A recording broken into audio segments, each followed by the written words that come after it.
शेतकऱ्यांसाठी मोठा दिलासा देणारी योजना महाराष्ट्र सरकारने नुकतीच जाहीर केली आहे। हो, मी बोलत आहे पुण्यश्लोक अहिल्यादेवी होळकर शेतकरी कर्जमाफी योजनेबद्दल। आज मी तुम्हाला सोप्या भाषेत समजावून सांगणार आहे की ही योजना कोणाला लाभ देईल, किती फायदा होईल आणि राज्याच्या अर्थव्यवस्थेसाठी याचा काय उपयोग आहे। मुख्यमंत्री देवेंद्र फडणवीस यांनी या वर्षाच्या अर्थसंकल्पात ही योजना जाहीर केली आहे। या योजनेत 30 सप्टेंबर 2025 पर्यंत पीक कर्ज थकीत असलेल्यांना थेट फायदा मिळणार आहे।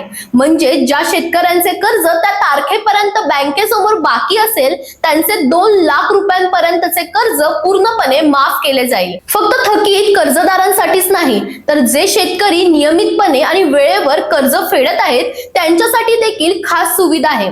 त्यांना 50,000 रुपयांचे प्रोत्साहन अनुदान देण्यात येणार आहे। म्हणजे प्रामाणिक शेतकऱ्यांना देखील फायदा होईल।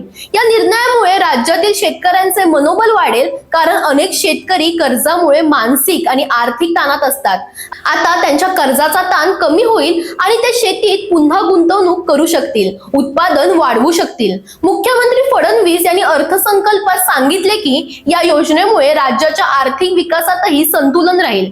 त्यांनी 2047 पर्यंत महाराष्ट्राची अर्थव्यवस्था $5 ट्रिलियन पर्यंत नेण्याचे उद्दिष्ट ठरवले आहे। त्यासाठी पायाभूत सुविधा, उद्योग, कृषी आणि सेवा क्षेत्रात संतुलित वाढ महत्त्वाची आहे। स्थानिक स्वराज्य संस्थांनाही बळकटी देण्यावर भर दिला गेला आहे।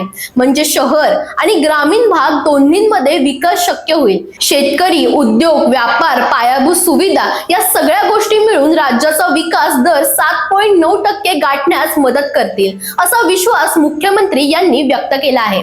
दरम्यान तुम्हालाही अशाच वेगवेगळ्या योजनांबाबत अपडेट्स हवे असतील तर इंडिया लीडरला फॉलो करायला विसरू नका।